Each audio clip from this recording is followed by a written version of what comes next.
Good morning class 12 students. We are doing definite integrals and I will today tell you fundamental theorem of integral calculus which is used in definite integral. Suppose आपके पास एक integration है f(x) dx और इसका integration आ रहा है capital f(x) plus c indefinite में, और अगर ये डेफिनिट में आ जाएगा limit a to b f(x) dx, this we know is the limit of sum, उसको हम देख चुके हैं। इज इक्वल टू, अगर आप लिमिट सब्स्टिट्यूट करेंगे तो फंडामेंटल थ्योरम से this value is capital F B minus F A. So this is the property we are going to use to evaluate a definite integral. The method is either you find its antiderivative and then solve like this, substitute upper limit minus lower limit. One method is this. Another method is method of substitution of limits. आपको limits में अगर आपने नया variable x का T लिया है या theta लिया है तो आपको लिमिट्स भी टी या थीटा के टर्म से लिखनी है। एग्जांपल 0, सपोज ये 0 से π/2 cos x dx cos x sin x dx, ऐसा कोई क्वेश्चन आ रहा है आपके पास, तो आप क्या करोगे, पहले sin x को सपोज करो आपने t लिया, t is equal to sin x, तो dt क्या हो जाएगा, dt हो जाएगा cos x dx।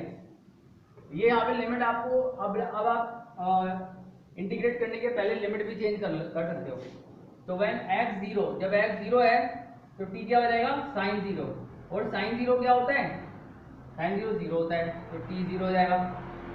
और इसी तरह से जब x π/2 है तो t हो जाएगा sin π/2, और sin π/2 क्या होता है, sin π/2 1 होता है। तो लिमिट्स आ जाएंगी 0 to 1। तो ये क्वेश्चन चेंज हो गया 0 से 1 में, cos x dx dt बन गया, sin x t बन गया, t dt। अब आप इसको दोबारा से x में सॉल्व करने की जरूरत नहीं है, इसका इंटीग्रेशन सीधे करिए, t²/2 लिमिट डालिए 0 to 1, इस तरह से ब्लॉक लगा करके लिमिट लिखते हैं। इंटीग्रेशन का सिंबल इधर होता है, लिमिट का सिंबल यहाँ पे राइट हैंड साइड में होता है। So this answer is 1/2 minus 0, that is 1/2। So this is how you solve definite integration where you have the limits a to b। इसको fundamental theorem of integral calculus भी आप बोल सकते हो। This is method of substitution. Now we will do some questions based on this method and this will use without properties we will directly integrate and then we will substitute the limits, or if we are changing the substitution we are taking some t theta, तो उसके terms में हम limit का value put कर देंगे और उसके बाद उसका आंसर निकालेंगे। So but you will do it without properties. Definite integration में integration plus there are properties of definite integrals, वो भी यूज होती हैं, that will do later on. But right now अभी आपको कुछ इंटीग्रेशन की प्रैक्टिस करनी है, डायरेक्टली इंटीग्रेट करो और लिमिट सब्स्टिट्यूट करो। तो ये क्वेश्चन आपने किया था एक्सरसाइज में, सपोज करो ये क्वेश्चन आता है अल्फा से बीटा, और ये क्वेश्चन 9 है, शायद करेक्शन कर लेना है इसमें। Question is like this, question is x minus alpha beta minus x, ठीक है। यहाँ पर आपको रूट साइन लगा देना है। अगर आपको इसका इंटीग्रेशन याद हो तो डायरेक्टली आप लिख सकते हो, साइन इनवर्स में आता है, but I am just solving it again. तो सपोज करो मैं x पे लेता हूँ नया वेरिएबल x, इसका एक स्टैंडर्ड सब्स्टिट्यूशन होता है, रूट साइन में होता है वो, alpha cos square theta plus beta sine square theta, differentiate कर दो dx, तो यहाँ पे sine 2 theta 2 cos theta sine theta दोनों में आ जाएगा, 2 cos थीटा साइन थीटा दोनों में आ जाएगा, और बनेगा beta minus alpha D theta.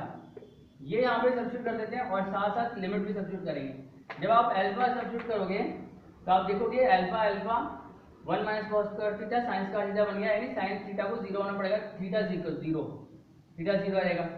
और जब x को आप बीटा लोगे तो यहाँ पर इधर लेके आओगे beta minus sign square theta cos square theta, तो cos थीटा को 0 होना पड़ेगा, cos थीटा 0 होता है π/2 पे, लिमिट सब्स्टिट्यूट हो गई। यहाँ पे आपने लिखा beta minus alpha 2 cos theta sine theta, और यहाँ लिखा आपने डी थीटा। अब आप रूट साइन में चेक करोगे तो रूट साइन में एक बार बनेगा x माइनस अल्फा, तो वो बन जाएगा अगेन साइन स्क्वायर थीटा। इसमें से अगर आप सब्स्टिट्यूट कर रहे हो माइनस अल्फा, तो आप यहाँ देखो ये बन जाएगा साइन स्क्वायर थीटा, और ये बन जाएगा माइनस अल्फा के साथ फिर से साइन स्क्वायर थीटा, तो साइन स्क्वायर थीटा कॉमन आ जाएगा और बीटा माइनस अल्फा आ जाएगा। इसी तरह से जो दूसरा वाला आ जाएगा वो आ जाएगा cos स्क्वायर थीटा और बीटा माइनस अल्फा। और अगर आप रूट साइन से इसको आउटसाइड लेते हो, you will get what, you will get exactly same thing, cos theta sin theta gets cancelled with this, beta minus alpha gets cancelled with root, आपके पास सिर्फ बचेगा 2d थीटा, और 2d थीटा का integration करना है आपको 2 थीटा 0 से π/2, और ये आ जाएगा 2 π/2 मतलब 2 × π/2 माइनस 2 × 0, तो ये हो जाएगा पाई माइनस 0 मतलब pi. The answer for this question is pi. इस तरह से आप डिफिकल्ट क्वेश्चन भी सॉल्व कर सकते हैं, right. So there are many more questions. अगर आप डायरेक्ट प्रॉपर्टी यूज कर रहे हैं तो आप डायरेक्ट प्रॉपर्टी यूज करें इंटीग्रेशन इंडेफिनिट की, और डेफिनिट की भी प्रॉपर्टीज होती हैं, that will see in the next class, okay. अभी हम देखते हैं एक क्वेश्चन ई से E square, question number 13।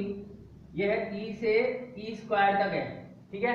And the question is 1/log x, इस तरह से आ रहा है 1/log x minus 1/log x का होल स्क्वायर dx, ठीक है, इस तरह से आ रहा है। और ये जो क्वेश्चन आ रहा है, अगर आप log x को t लेकर के सब्स्टिट्यूट करना चाहते हैं, इजी हो जाएगा। log x को t ले लो, log x को t ले लो, x की वैल्यू आ जाएगी e की पावर t, ठीक है, और आप सब्स्टिट्यूट कर दो लिमिट। जब x e है तो t क्या हो जाएगा 1 हो जाएगा, और जब x e स्क्वायर है तो t क्या हो जाएगा 2 हो जाएगा, तो लिमिट बन जाएगी 1 से 2। और dx यहाँ पर आप सब्स्टिट्यूट करोगे तो dx आ गया e की पावर t dt, ये खुद ही आ गया e की पावर t dt, ठीक है, तो वो बाहर ले देंगे e की power t dt 1/log x, log x की वैल्यू क्या है t, 1/t minus 1/t square. ये स्टैंडर्ड इंटीग्रल होते हैं, sum of x plus f dash x, तो यहाँ पर इसका इंटीग्रेशन होता है e की पावर x f(x), यानी e की पावर t 1/t 1 से 2, ये इंटीग्रेशन कर दो आप, और लिमिट डाल दो 2, वैल्यू आपने पुट किया तो e की पावर 2/2 माइनस e की power 1/1, that is the answer for this question. Simple question, simple answer. So I am sure you will try exercise 10.2, सारे इंटीग्रेशन के फॉर्मूले भी आपके रिवाइज हो जाएंगे, and try to solve exercise 10.2 and all these question based on simple substitution and integration and then putting the limit, upper limit and lower limit, right.